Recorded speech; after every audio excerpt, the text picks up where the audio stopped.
Okay, hi everybody. David Fogel back with you, CEO of the Symphonina Foundation, and back with another Symphonina Foundation podcast. And I'm joined today by Yamaha artist, pianist, composer, James Adler. James, how you doing today? Thanks so much, David. It's a pleasure to be here, doing great. And I hope Well, you're it's doing. a pleasure. It's a pleasure to have you. And right on the heels of your Carnegie Hall debut of an art story that you had there that you composed. Tell me, did you perform as well, or were you in the audience watching it and enjoying it that way? No, I was in the audience for this particular the premiere of it's Alleluia for a piece for soprano and string quartet. And I Yes. composed this for, she's very well known here, but super well known in Europe, Dominica Zamara. She's going to be performing it. I should say, we're going to be performing it for the Pope's Jubilee in Rome in October. And she's asked me to conduct it, so I'll be conducting this as Wow, well. so super congratulations and thanks for Thank you thanks so for much. surprising that with me. I didn't know that at all. That's Thank awesome. you. Yeah, that's good.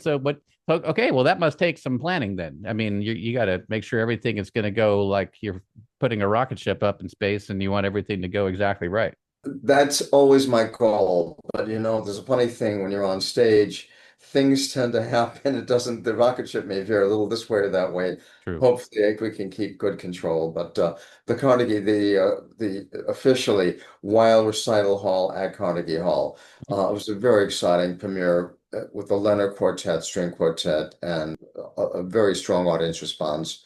And I think I sent you the review that was an You, opera wire as well. you did. You did. Thank you. So very exciting. Yeah, let me ask you, as we've known each other, I think for about 3 years now, mainly through Yeah. the Grammy process. I think of you primarily, of course, as a pianist and performer. And I know from your educational background, of course, you did have a Bachelor of Arts in piano performance, but also a master's degree in composition. Right. So, Also, yeah. mhm. So, what do you enjoy composing the most, if you have anything? Is it for piano, for orchestra, for string quartet? What's your favorite? Well, it's funny you ask. My teacher, when I was at Curtis, told me one of the hardest forms I was ever going to encounter was not writing for symphony orchestra, writing for string quartet. And he is so right. I've written several works for orchestra, including my own piano concerto, and performed it several times. It's more of a chamber kind of work. And you can veer from strings to different voices. But with string quartet, it's a certain kind of a texture. And because I wanted to write something that I knew Dominica was going to do for Il Papa, she said for the Pope's Jubilee, an Alleluia. So I knew the strings had to do all kinds of different things, both from support, but also become other instruments with her and other voices. So that was I definitely want to do more, but that was one of the trickiest assignments I've ever had. I was going to But say tricky comes to mind as a good descriptor of that, and I guess part of the trickiness comes like help me out on this if you think if I'm off base, but I think string quartet compositions would be tricky for me too. I haven't done many more orchestral, but in orchestral composition, it's like there's almost always something you can go get when you want it. Whatever texture is from the orchestra, if it's a combination of instruments, whatever it is, you can go find it and get it. But when you only have like the four strings, it's not always there, and they still always have to mesh, and they always have to be speaking to each other or speaking with each other. So it's a lot more constrained, but you don't have all those colors on your palette to work with, and you can't even go make them if you wanted to, right? Sometimes that's no. what you got. That's exactly. It's a 4.5, about a 5-minute piece for that reason. It's just very, very tricky because I know what you're saying because I've heard some of your Symphonina works, several of them, and you write so beautifully. Thank you, James. But you go from the color for the strings and you jump and use percussion. So there's just a whole palette, a whole range. Whereas I was very limited, let's put it like that.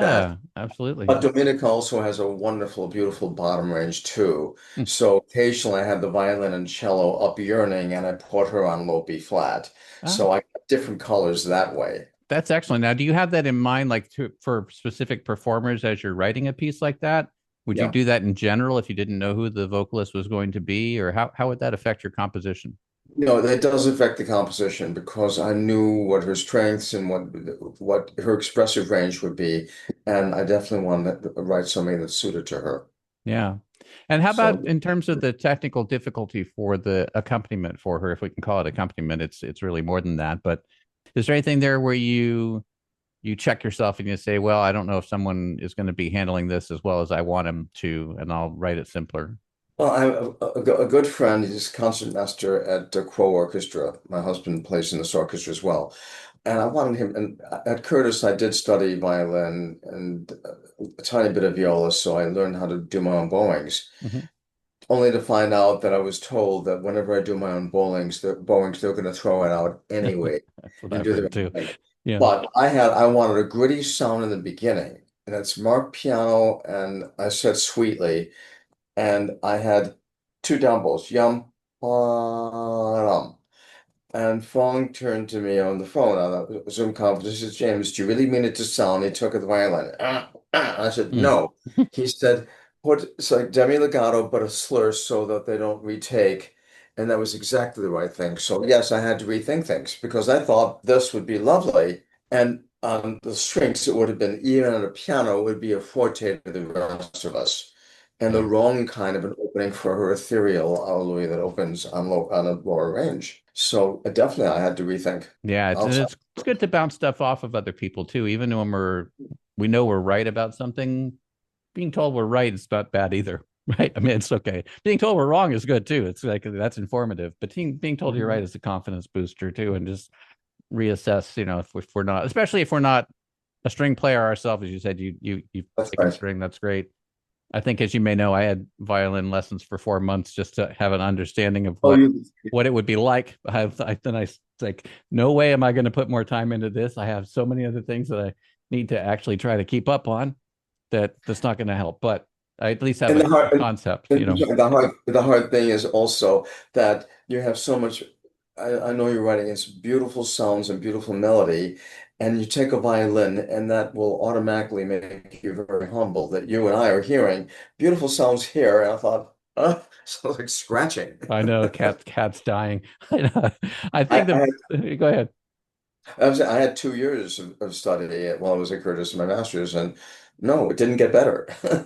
Yeah, the very first podcast I did was with Lord Chan, great violinist.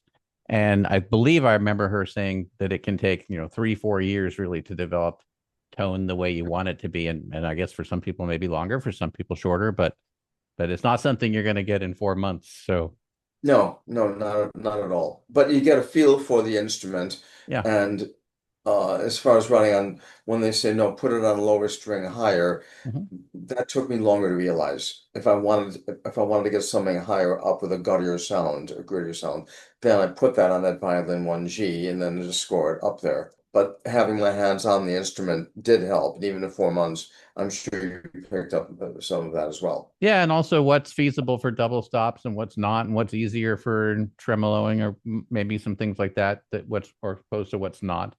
But, these, these Well, are maybe nuances. you're absolutely right. 'Cause even my flute writing, I had a wonderful flutist who worked with me on this, and he said, "I'm going to give you a little secret." And he handed me a sheet of possible flute stops and combinations of things. And I have another friend I was writing for saxophone, and he said, "Do this." He said, "This is altissimo. Exactly. You Right. can this but not live." So I use those charts religiously when I'm writing those works because if for piano, I'm comfortable doing things, but on other instruments, definitely that collaboration with others makes sense. Yeah, absolutely. When did you join forces with Yamaha? It's funny, Bonnie asked me a couple of years ago for a concert, and I said, it's been so long, I don't It's even been a while, remember. yeah, right? I think, I want to say 13, 14 years, something like that. That's good. How did you get in touch with them, or did they get in touch with you? Well, my then publicist, a very dear friend, arranged for me to do a concert there.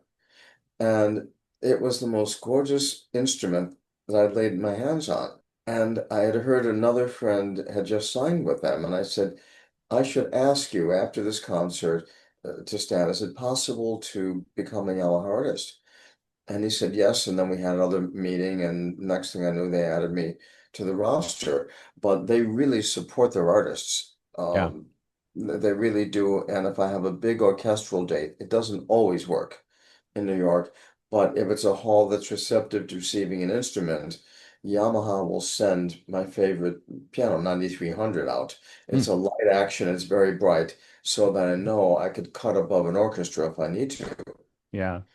But there are some halls. I did two Rhapsodies in Blue in Brooklyn in March, and the hall said we'd have to pay extra insurance, and I Hmm. saw it was a landmark building and a special floor. They didn't want another instrument to be rolled in. I could see that.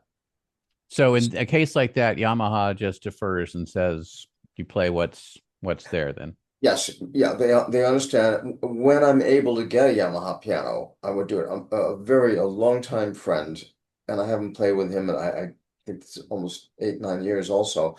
Has invited me, and he didn't have to ask twice, that he's formed a concert band up near the French Woods Festival up in New York State. He's the music director there.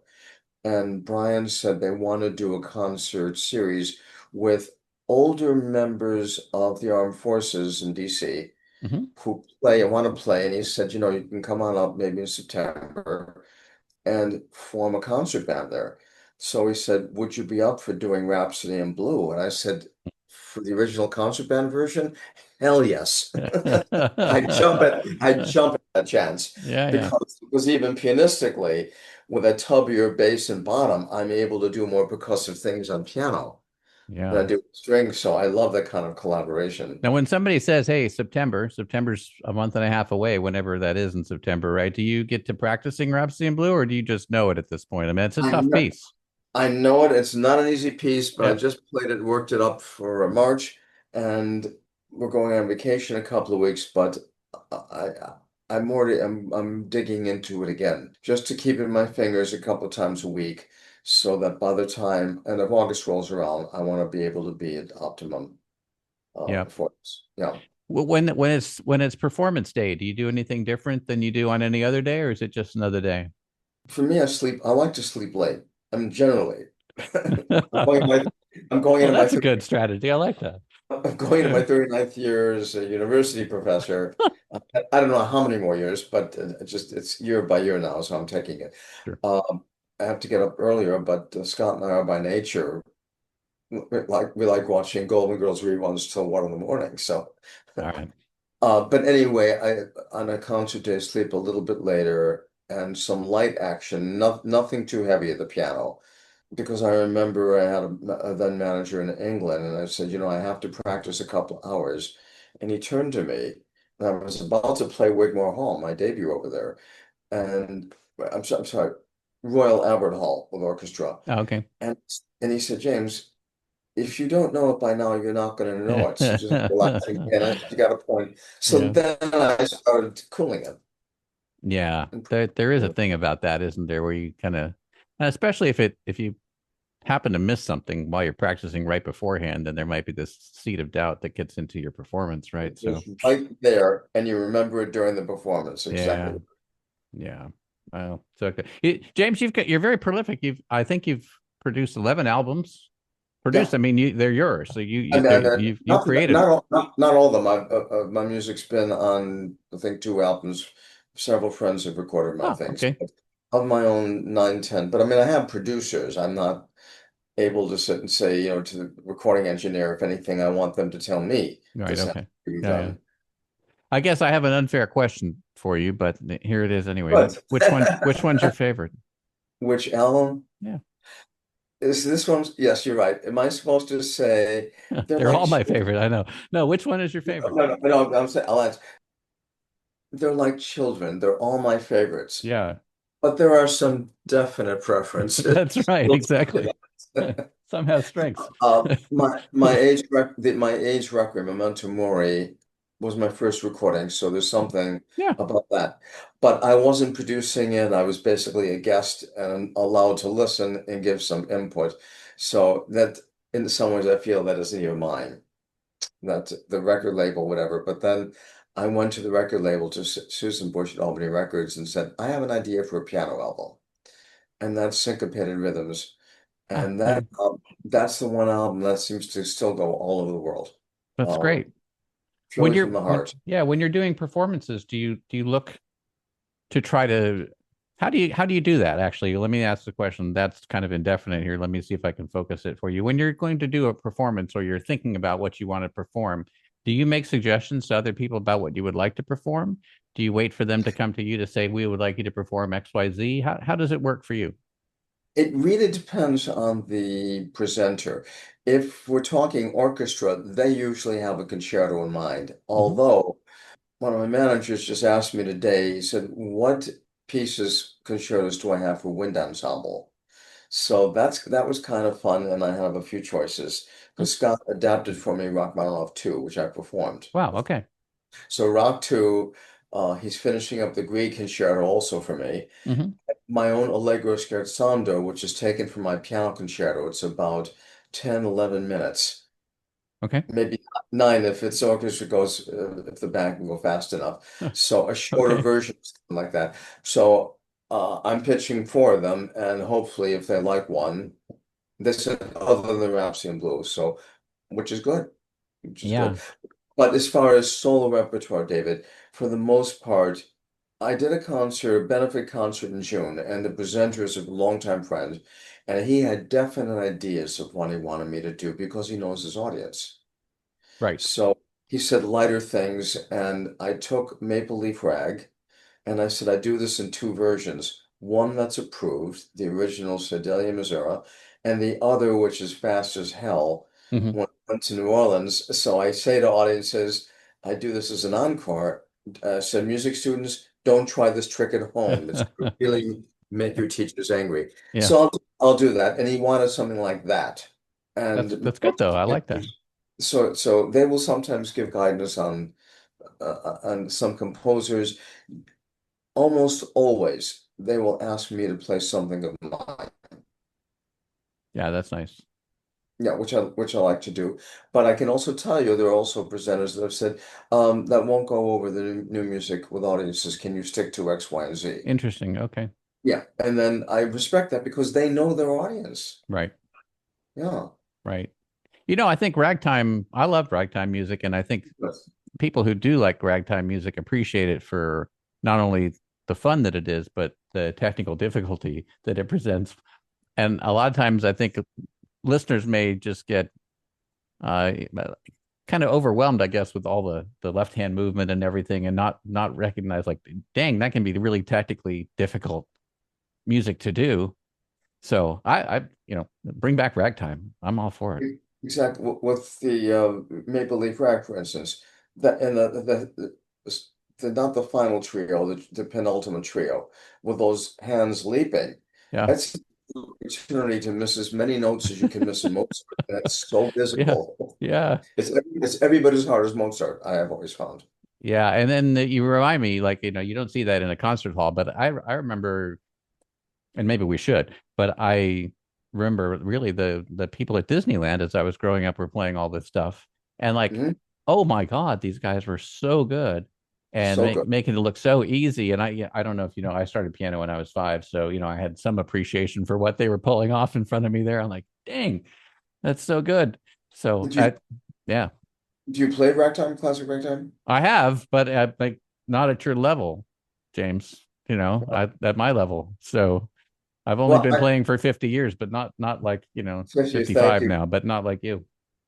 I have a piece that I adapted. It was a commission years ago, and I'm sitting on this. It has to be finished and edited.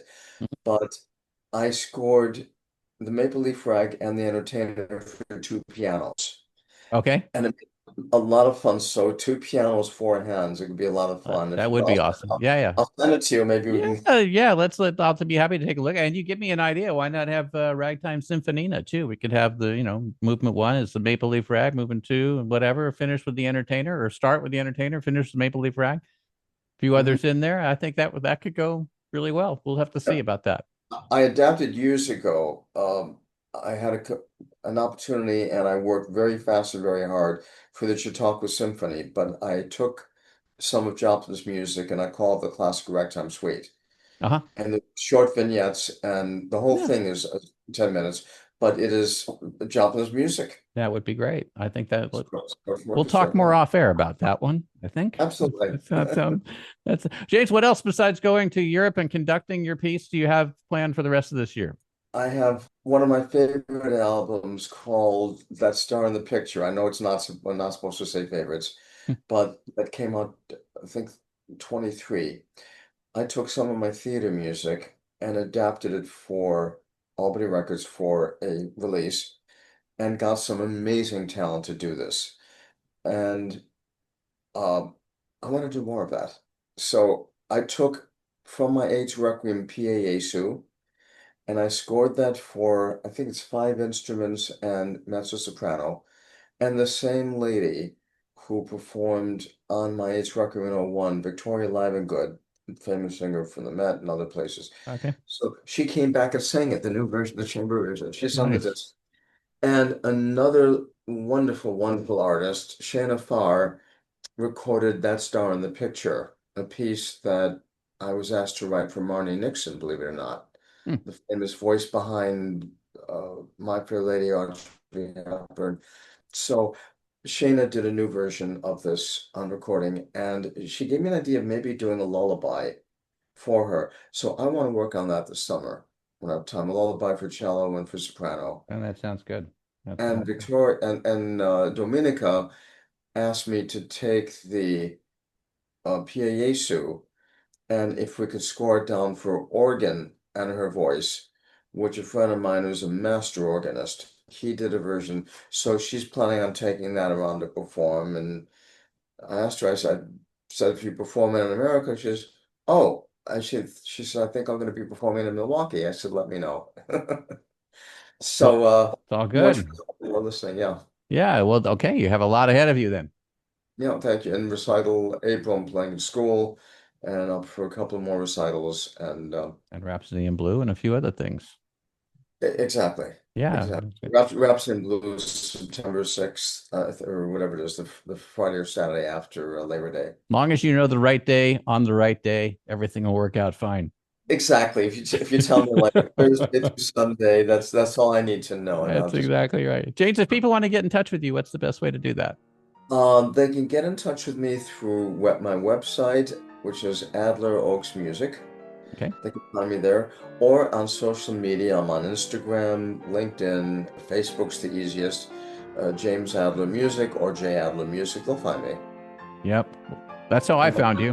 I'm sure other people can find you that way too. Absolutely. And it's been a pleasure getting to know you and your music. And we're going to listen to some more of your great music on the way out here. And James, if there's anything that we can do to be of help to you at the Symphonina Foundation, just let me know. Happy to do it.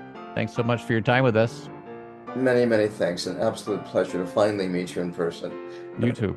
Thank you, David.